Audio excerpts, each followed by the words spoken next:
мен Тайлақ Жалмұрзенов ағамызбен көп жыл Көкшетау правдасы газетінде бірге жұмыс істедім. Ол кісі біздің Павлодар ауданында меншікті тілші болды Көкшетау правдасынан. Сол кісінің өлеңдерін оқыдық, әңгімелерін тыңдадық.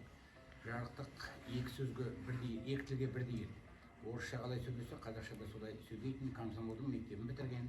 Өте білімдар кісі еді. Бір өкініштісі, Саумалкөлден сол кісінің артында бір көше жоқ. Артында бір белгі қалмады. Соның ауылдың қазір ақсақалдары ауданның әкімдігіне хат жазып, Тайлақ Жалмұрзенов атындағы көше десе, артында өлмейтін мұра қалар еді. Сосын ол кісінің жазған дүниелері де жинақталған жоқ. Газетке шыққандары, басқа дүниесі өлеңдері бәрі жоғалып қалды. Соны жинап бір кітап етіп шығарсақ, сонда бір әдемі дүние болар еді. Тәкен енді осы елдің баласы, осы бірлестікті ет жүрек елжіреп сүйетін, қашан болсын манағы аузынан бірлестігін тастамайтын, бірлестігін айтып мақтанатын, бірлестігін айтып шаттанатын осы елдің перзенті. Енді осының жағдайын білесіздер, соның артында іздеуші болмай тұр. Өмірде кім болсаң да артында іздейтін ұрпағың болуы керек екен. Соның бір мысалын осы Тайлақ ағамыздан көріп отырмыз. Осы ауылдың атын шығарған азаматтардың бірі Бекболат ағамыз Махметов. Ол кісінің енді көзі тірісінде бірнеше жыр жинақтары шықты. Тайлақ ағамыздың да өлеңдерін бір топтастырып, жоғалтпай елдің есінде жүретін аманат дүние етіп қалдырсақ деген ой ғой. Ер көкші, ерке көкші, күлімдейді желбіреп күмбезінідей, уашыркен бақыт толаңай.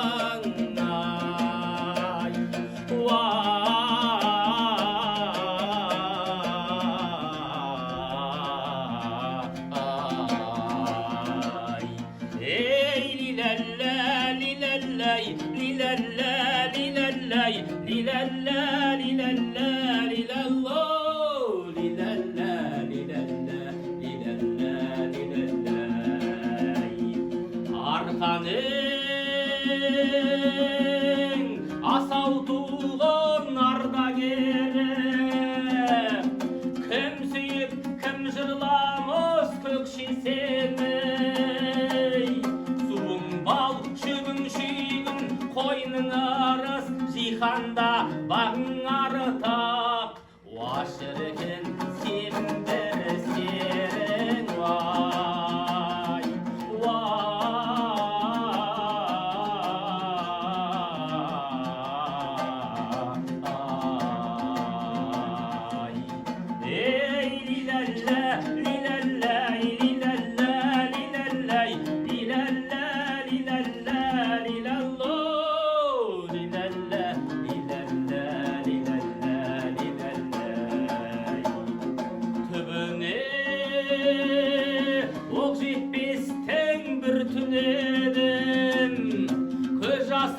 жаңбыр болып жыр тіледім, шыңына шығып алып, Бурабайдың жыр маржан көкке теліп, уашыркен теліп едім, ай,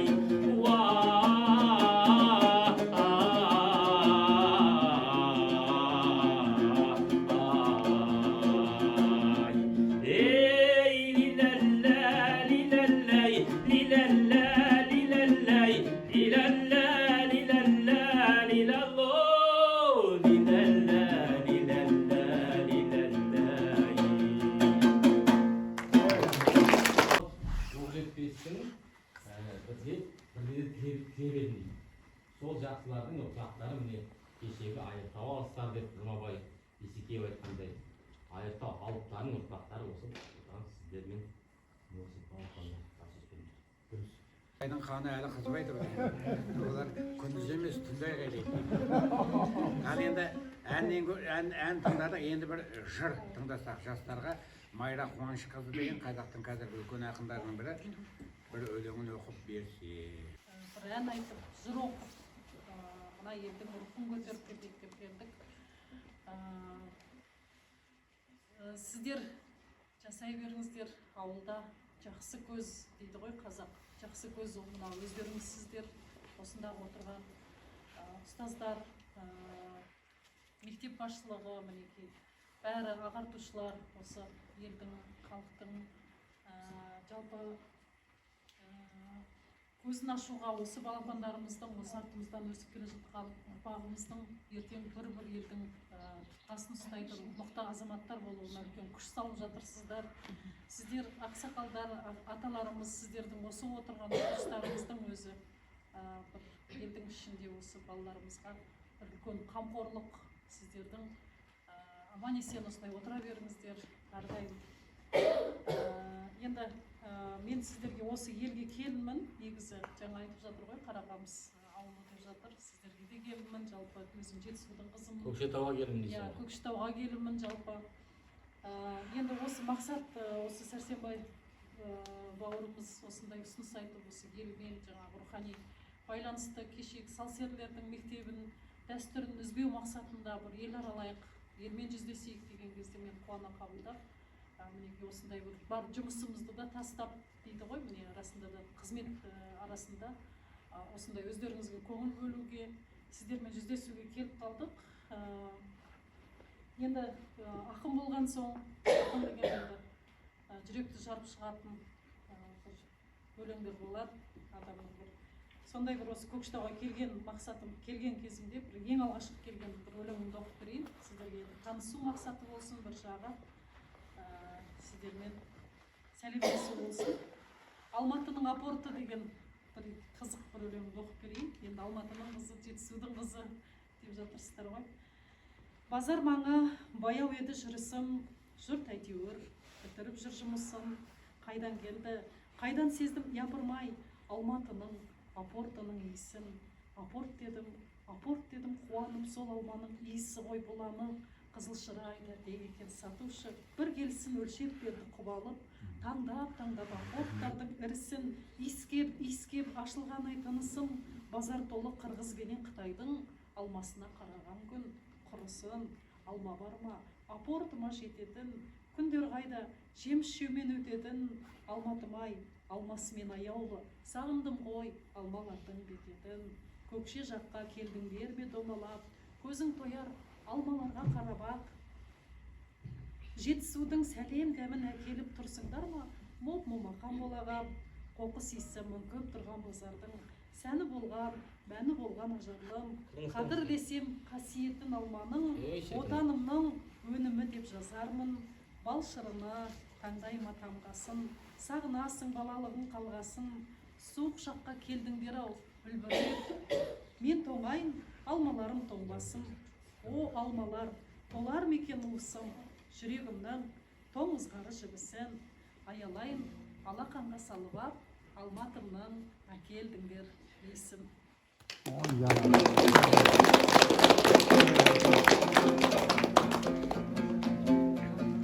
Жасымда болдым балдырған, талайды сөзге қандырған. Сол балдырған кезімде ғашықтық отын жандырған. Айналайын халқымнан, айналайын халқымнан, маңдайдан шырақ жандырған. Мәжілісімді көркейтіп, халқым бір қалап алдырған. Бір сағатта өзгеріп, халқыма әнім жаңғырған. Құрбы-құрдас замандас, іздеп кеп атын шалдырған.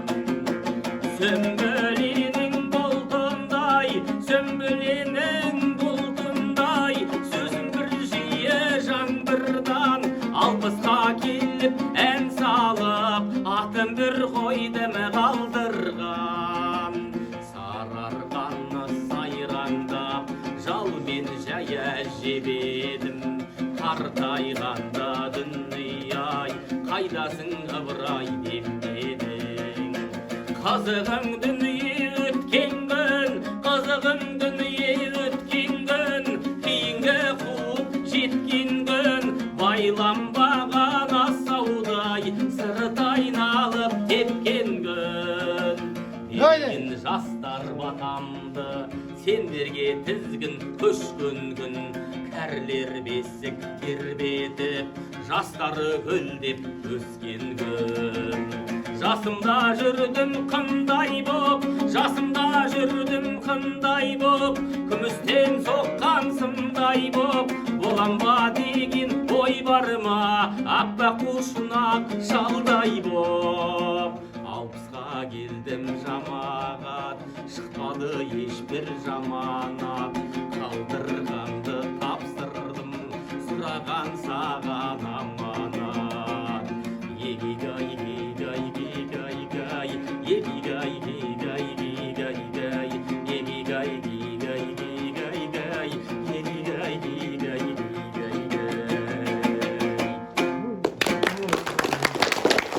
Әжемнің сейфі деп аталады.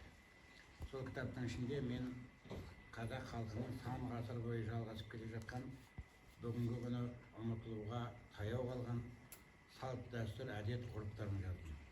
Ондағы ойым кейінгі жастар сол манағы халықтың ұрпағын тәрбиелеген салт дәстүрі, әдет ғұрпы, әдемі бір дүниесі ұмытылып қалмасын, жастар оқысын, білсін деген.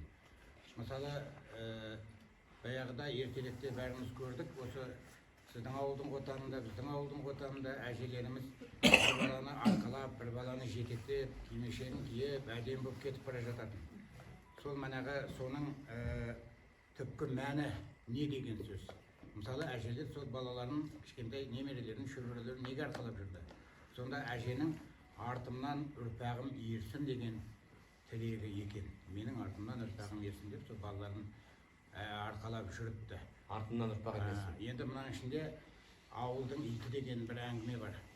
Әрбір әңгіменің астарында әдемі бір ой болады, салмақты пікір болады, бірақ енді кейде оны ашық айта бермейсің, оқырман қауым өзі түсінуі керек. Ауылдың иті деген дүние Шалқар көлінің жағасында екі ауыл тұрған екен. Өтпелі кезеңде экономикалық қиындық болды, осында дүниенің бәрі жоғалып кетті, елдің бәрі қалаға көше бастады ғой. Сол кезде қазақ ауылы түгел соңғы қазағын суырып қалаға көшіп кетеді. Отанда сан ғасыр бойы қазақтың малын күзеткен асыл текті қара ит қана қалады.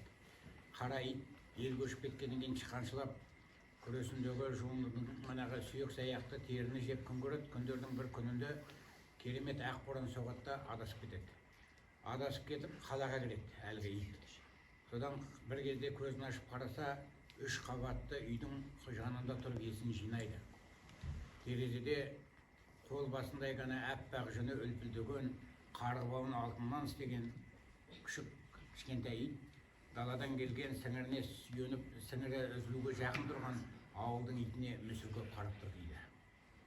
Енді анау ваннада жуынған, шампунға су себілген, соның ауылдың итіне ой бейшара деп қарап тұрады. Сол кезде қара итті әлде бір екі ит соғып талайды. Ол манағы бұл ел түр-түсін көрмеген үндінің иттері екен. Одан манағы немістің иттері, ағылшынның иттері, қаланың ішінде манағы еріккен иттер манағы талайды ғой. Содан қара ит, бұл қала маған қоныс болмайды екен. Мен ата-бабамның ғұмыр өткен жаңағы ауылға, ауылдың жұртына, елі болмаса да соған жетіп жығылайын. Қаладан шығады, алдында ақсүтек боран, көргісіз қараңғы деп аяқталады. Бұл жерде енді ежік деп айтатын ештеңе жоқ. Жаңағы иттің бейнесімен қазақтың тіршілігін айтқым келгенім ғой. Қазақты кім таламаған мына сондай дүние. Осы кітабының бұл енді 57-ші кітабым. Бір кезде бірге оқыған, бізден бір класс жоғары оқыды мына тілі. Бізге әлімжеттік көрсетті. 3 теңгемді алып қойды. Мана айтып әзілдеп жатырмын. Ертең о дүниеге барғанда алдыңдан атам шығады, пенсияның 3 теңгесі қайда. Сол төлеудің немересіне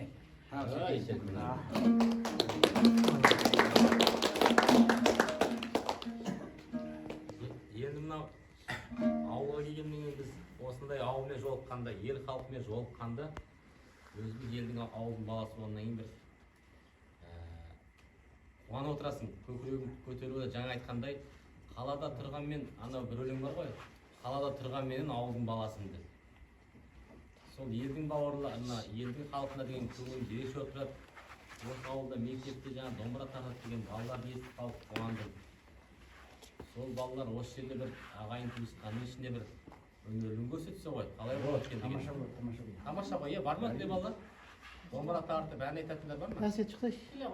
Таласбек Басет. Еркін болу, бәрі еркін. Ешқандай сценарий жоқ бізде. Артымызда ешкім аңып тұрған жоқ. Қандай күй, қандай ән бар, орындап шырқап берсін. Көрейік қандай таланттар бар екен.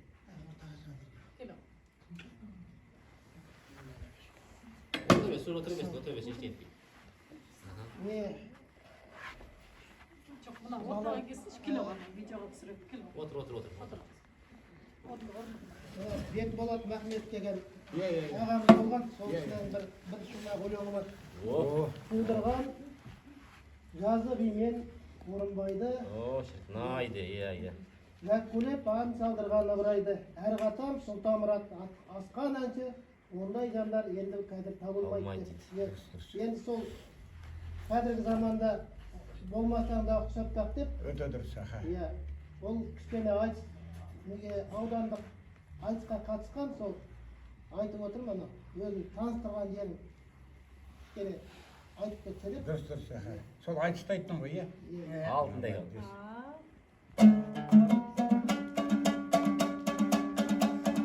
Ассалаумағалейкум халқым менің, сақтап келген дәстүрмен бірге салтым.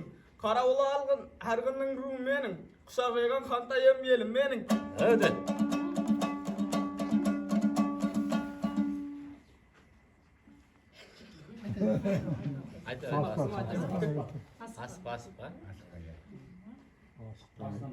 Асықпай, басынан Қайлайлымға кетіретін жерің бар ғой, бұнам сол жерін айтшы. өз ауылының кісілері бәрі. Кездасын айта берейін ме? Айтыр.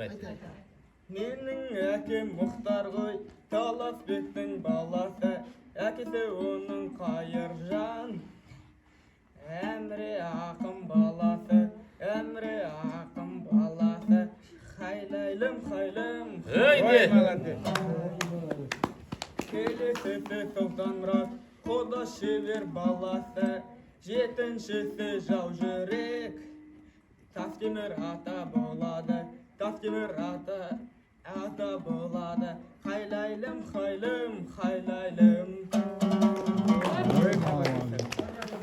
Ой, бәрекелді. Ары деген жер бар ғой. Ол жақтар мұтқалды. Ол дайындап отырсын. Енді мынау керемет осында елдің жаңағы біліп отырмыз. Біз Бекболат Махметов ағамызды да біліп отырмыз. Жаңағы бұл кісінің аталары Әміре, Сұлтанмұраттар біліп отырмыз. Сондай елден әлі талай да мықты балалар шығады деген сенімдеміз.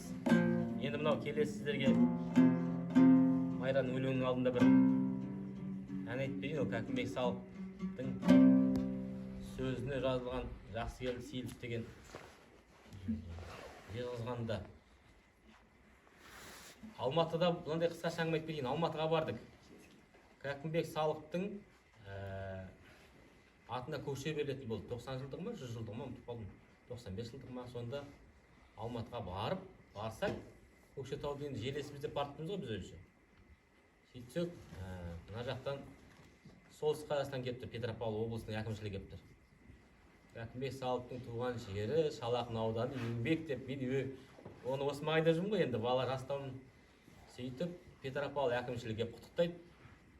Одан Алматы шықты. Алматыда бізде ол кісі тұрған, қызмет атқарған. Одан бізге сөз келмей тұр әлі. Жас болып тұрғаннан кейін бе екен. Бір кезде Жезқазған шықты. Кәкімбек бол, Жезқазған кеп көтерілген деген сияқты әңгімелер айтты енді. Сөйтіп тұрған кезде енді Қарақалпақстан шықты. Бізде басқарған деп. Сөйтсе жақсыға бәрі үйрекен ғой. Жаманнан бәрі жиренеді. Содан бүкіл қазақтың Кәкімбегі шыға келді ғой. Сосын енді мен енді ана кісілер сияқты шешен сөйлей алмаймын. Жасым да келмейді. Әлі үлкен кісілер. Сосын Көкшетаудан да делегациядан біреу келіп тұр деді. Мен ұзақ сөйлемей қойын дедім.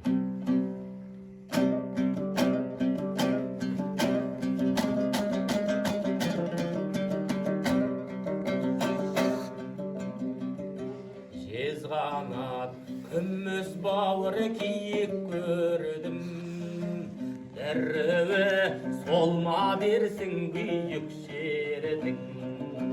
Жезма келді екен арасанада қаптағаны бетпақтағы киіктерді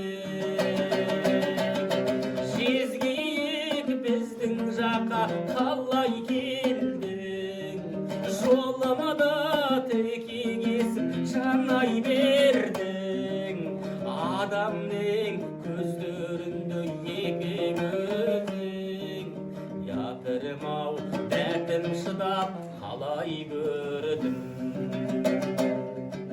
дәл саған тұрмап еді тұрды ешкім ғайыптан душар болдың сорды кештің мен дағы серчеледім далада өскен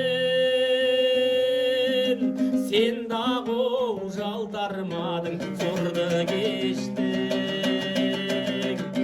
асықпа көрейінші жөндеп қана кетпесін жанға тиген меңдеп жара еткесіп өз етімнен берсем дағы жөніңе жіберейін емдеп қанай құмарым қайта көріп қанар мекен әлбетіп салқын жүрек жанар мекен жоқ әлде суық қолды бір сор мерген дәл көздеп әлде атып алар мекен көстермейді жаздың мөлдір қысқа таңнан тозақтап жезгиікті ұстатамын баяғы қызыл ішік киген қызға жезқамзол сол биікті ұстатамын дедім де қоя бердім ұстамадым қасымда қал демедім қыстамадым тілеймін суық жақтан есен қайтып жылы құм мекеніне қыстағаным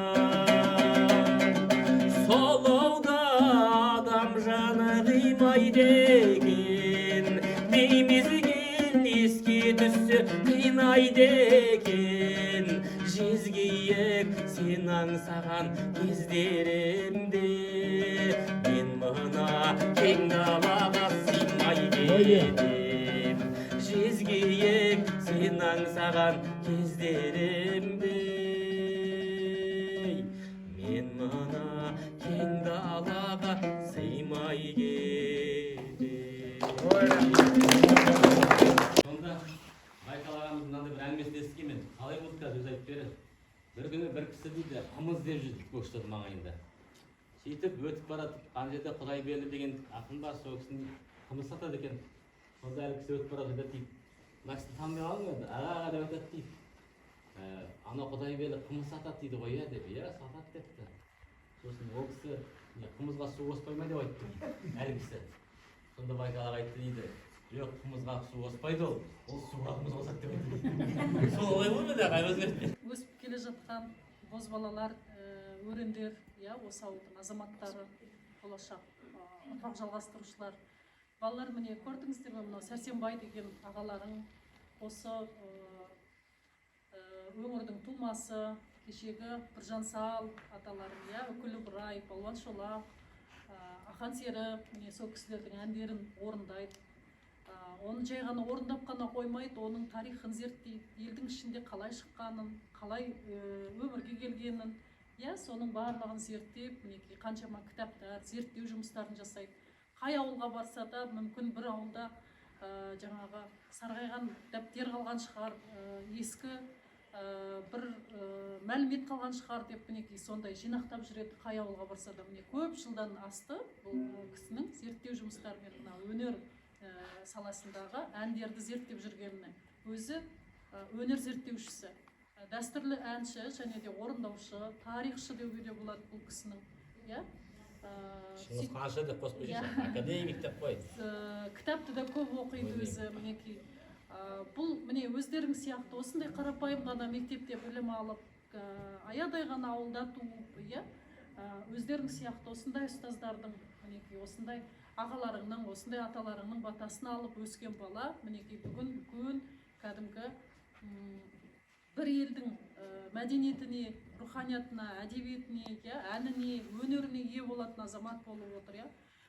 Мен де тілеймін, сендер де сондай болсаңдар екен. Сендер де үлкен ақын болсаңдар екен, жазушы болсаңдар екен, журналист болсаңдар екен. Әрине өздерінің армандарың бар, мен түсінем. Біреуің жаңағы дәрігер болғыларың келеді, біреуің спортшы болғыларың келеді, мүмкін басқа мақсаттарың бар шығар, бірақ десе де мына өнерден алыстамауға,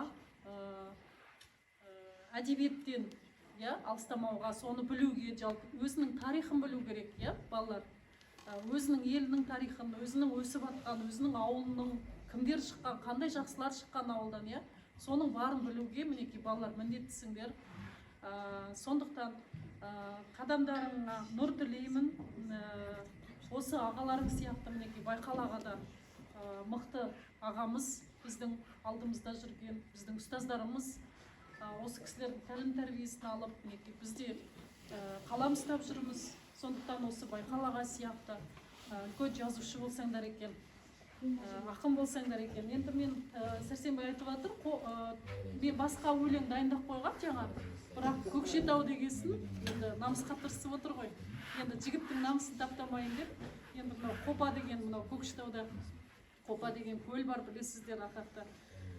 Сол Қопаның жағасында көп жүрем өзім, соған бір өлең арнап едім, соны оқып берсем рұқсат болса.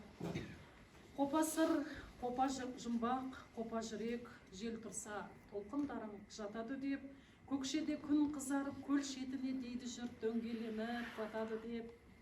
Қуандым құшағыңнан айдын көріп, сәттерде бар сырымды жайдым келіп, сен не дейсің қопам-ау, айтшы қане, сен туралы жазайын, ой күнделік, көңіл шіркін қалды ғой талайынан.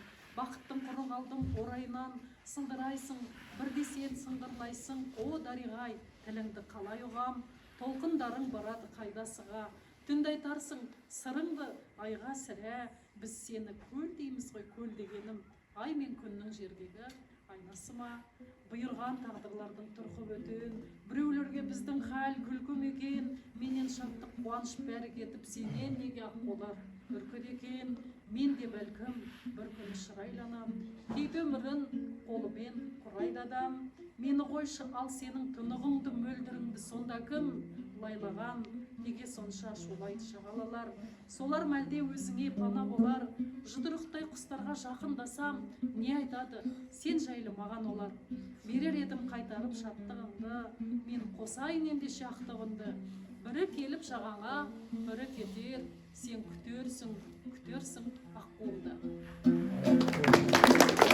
Енді көп созбай аяқтайық, қазір Сәрсенбай ән айтып береді. Осы ауылдың бірінде.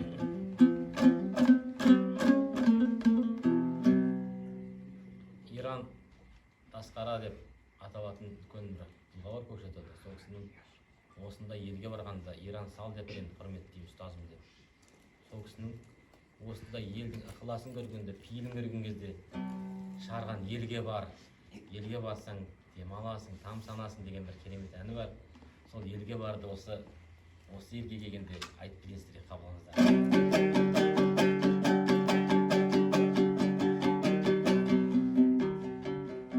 Шаршасаң елге бар, тынығып қайтасың, нағыз сый елде бар, ән қылып айтасың. Ағымы тарытып ел сені сыйлайды, жақсыға жорытып, жаманға қимайды.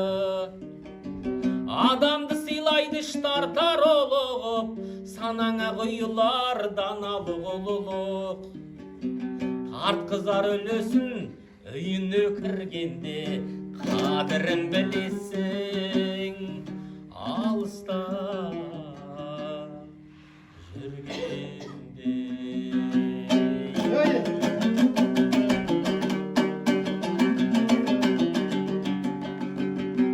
Тарықсаң елге бар, күн түсер пейілге ақ жарқын ерге бар, шығып бірсе елге.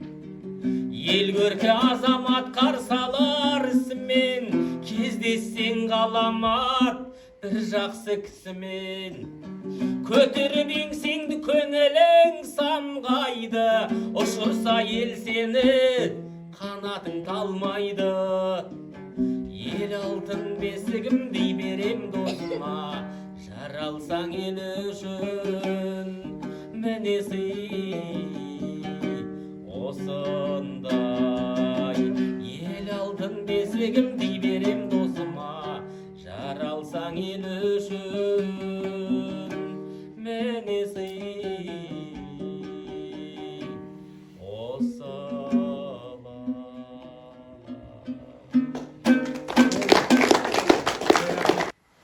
Көкшетаудан келіп елге қызмет көрсетіп жатқандарыңа рахмет. Мынау Қантай елін ұмытпағандарыңа рахмет. Елдеріңіз сау болсын. Өнерде алда болыңыздар. Денсаулықтарың сау болып, осы семьяда бақытты болып. Тек қана сахананың жоғарғы жағында алтын домбыраны егеруге не болсын. Қазақ халқына бірлік беріп, ынтымақ, ырыс беріп, осындай домбыраны көтерген, өнерді, қазақтың сөзін көтерген азаматтар осы елден шыға берсін. Елдің рухты азаматтары көп болсын. Осы елге тыныштық беріп, алдымызға шығып өнер өскен балапан, ертең дейін елдің алдына шығып, халыққа жақсы сөз айтатын, елге өзінің өнер ұлттық рухымызды, домбырамызды, сөзімізді көтеретін үлкен азамат болуға Алла Тағала нәсіп етсін. Осы елге тыныштық, ынтымақ беріп, бір-бірлеріңізге қадірлесіп, құрметте жүруге Алла нәсіп етсін. Ардақты ағайын, құрметті қауым, бүгін міне Айыртау өңіріндегі Қантай бірлестік еліне келіп, елдің халықпен жолығып, керемет кездесу болды. Біздер үшін осылай елге барып, елдің халқына өзіміздің өнерімізді көрсету, бұл абырой, мәртебе деп білеміз. Осындай қазақы, қаймағы бұзылмаған, ұлттық рухы сақталған елдеріміз барда, қазақ халқы әлі талай белестерге жетеді деген сенімдеміз. Осындай балапандарымыздың рухы өшпесін, бірлігі, ынтымағы арта берсін, ауылдарымыз жайнап, халқымыз жадырап күлкіде жүрсін деп тілеймін. Баршаңызға сізге де рахмет. Осылай құрметтеп, бағанан бері қолдау білдіріп жатқаныңызды сезіп отырмыз. Бар жақсылық дейміз. Жақсылық болсын.